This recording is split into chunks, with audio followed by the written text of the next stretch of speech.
नमस्कार मित्रांनो, बालभारती रिवाइंडमध्ये सगळ्यांचं पुन्हा एकदा खूप खूप स्वागत आहे. आज आपण जाणार आहोत थेट आपल्या लहानपणी. आठवतंय का ते मराठीचं पुस्तक, तो एक खास धडा आणि तो आपला मित्र घड्याळ बाबा. आहाहा, हे चित्र बघितलं की शाळेतला तो वर्ग, ते पुस्तक आणि भिंतीवर टकटक करणारं घड्याळ सगळं डोळ्यासमोर उभं राहतं, जणू ते आपल्याशीच बोलायचं. चला तर मग पुन्हा एकदा त्या सोनेरी दिवसांमध्ये हरवून जाऊया. हो, हेच ते घड्याळ बाबा. खरं सांगायचं तर ही फक्त एक कविता नाहीये.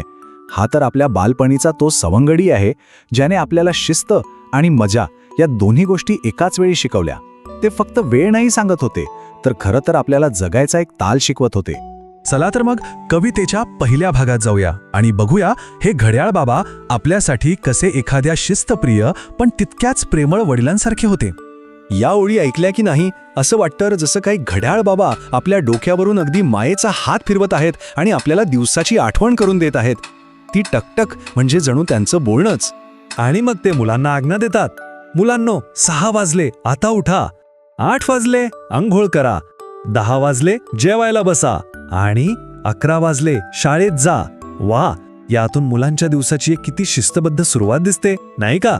आठवते का आपल्याला शाळेत वेळेवर पोचण्याची ती लगबग? लहानपणी खरंच असं वाटायचं की नाही की भिंतीवरचं ते घड्याळ आपल्यावर लक्ष ठेवून आहे. ते कधी ओरडायचं नाही, पण वेळ सांगून आपलं काम बरोबर आठवण करून द्यायचं. समजा आपण उशिरा उठलो की जणू तेच म्हणतंय, चल आता उठ. पण थांबा, खरी गंमत तर आता पुढे आहे. कारण आता येतोय तो दिवस ज्याची आपण सगळे वाट बघायचो. रविवार, म्हणजेच मुलांच्या निरागस खोडकरपणाचा दिवस. आणि इथे बघा मुलांचा तो निरागस हट्ट. घड्याळ बाबा म्हणतात 6 वाजले, उठा. पण मुलं काय म्हणतात? आम्ही 7 वाजता उठणार. ते म्हणतात 8 वाजले, अंघोळ करा. आणि मुलं म्हणतात आम्ही 9 वाजता करू की. आठवडाभर शिस्तीत राहिलेली मुलं रविवारी अशी थोडी हट्टी होतात. आणि हीच गंमत, हाच खट्याळपणा या कवितेचं खरं सौंदर्य आहे. हाच तर आहे बालपणाचा खरा खजिना. म्हणजे थोडा हट्ट, थोडी मस्ती आणि पूर्ण स्वातंत्र्य. आणि मग काय होतं? आपले घड्याळ बाबा खूप चिडतात, जोरजोरात टिकटिक करतात, अगदी रागारागाने टन टन ठोके वाजवतात. पण रविवारी मुलं त्यांच्याकडे लक्षच देत नाहीत आणि समजा पाहिलं तरी नुसतं हसतात आणि आपल्या खेळात दंग होऊन जातात. बिचारे घड्याळ बाबा रागाने अगदी लाल होतात, पण मुलांच्या आनंदापुढे त्यांचं काहीच चालत नाही. शेवटी काय, फक्त सोमवार कधी येतोय याची वाट पाहत बसतात. चला आता जरा या कवितेच्या आणखी खोलात जाऊया. शिस्त आणि स्वातंत्र्य यांच्यातलं हे जे नातं आहे ते आपल्याला नेमकं काय शिकवतं? कधी विचार केलाय का की या कवितेत घड्याळाला बाबा असं का म्हटलं असेल? फक्त घड्याळ का नाही? कारण त्या बाबा शब्दातच सगळं काही आहे. प्रेम आहे, आपलेपणा आहे आणि हो, थोडासा धाकही आहे. त्यामुळे ते घड्याळ फक्त टकटक करणारी एक वस्तू राहत नाही, तर जणू मुलांना प्रेमानं मार्गदर्शन करणारं कोणीतरी बनतं. हीच तर आहे बालसाहित्यातली खरी जादू.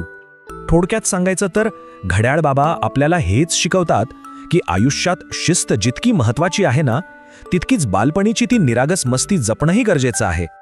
आता एक काम करूया, डोळे बंद करून आठवूया आपल्या लहानपणीचं ते घड्याळ. त्या जुन्या शाळा, ते लाकडी बाकं आणि आठवणींचा एक अख्खा अल्बम डोळ्यासमोरून तरळून जातो. या सगळ्या आठवणींमध्ये एक गोष्ट मात्र कायम होती, वर्गाच्या भिंतीवर लावलेलं ते मोठं घड्याळ. तेच तर आपल्याला सगळं सांगायचं. सुट्टी कधी होणार, मधली घंटा कधी वाजणार. ते भिंतीवरचं घड्याळ म्हणजे जणू वर्गातला आपला एक शांत शिक्षकच होता. आणि घरातलं घड्याळ तेही तसंच. दुपारच्या शांतवेळी फक्त त्याचीच टकटक ऐकू यायची. रात्री अभ्यास करताना, सकाळी शाळेला निघताना ते घड्याळ कायम आपल्यासोबत असायचं, नाही का? खरंच आजही कुठे जुन्या घरात किंवा शाळेत ते भिंतीवरचं घड्याळ दिसलं की असं वाटतं की अरे, ही टिकटक म्हणजे फक्त वेळेचा आवाज नाहीये, हा तर आपल्या बालपणाचा ठोका आहे. तर मित्रांनो, घड्याळ बाबा या एका छोट्याशा कवितेतून आपण आयुष्याच्या 2 खूप मोठी आणि सुंदर गोष्टी शिकलो. एक म्हणजे वेळेची शिस्त आणि दुसरी म्हणजे बालपणाची निरागस मस्ती. घड्याळ बाबा आपल्याला वेळेचं महत्त्व शिकवतात, तर रविवार आपल्याला आठवण करून देतो की बालपण म्हणजे आनंद, थोडासा हट्ट आणि खूप सारं हसू. आपल्या लहानपणीच्या अशा कोणत्या गोड आठवणी आहेत? भिंतीवरच्या घड्याळाशी जोडलेली एखादी गंमत आठवतीये का? आम्हाला कमेंटमध्ये नक्की सांगा. पुन्हा भेटूया अशाच एका सुंदर जुन्या आठवणीसोबत. तोपर्यंत आपल्या आतल्या लहान मुलाला जिवंत ठेवा. धन्यवाद.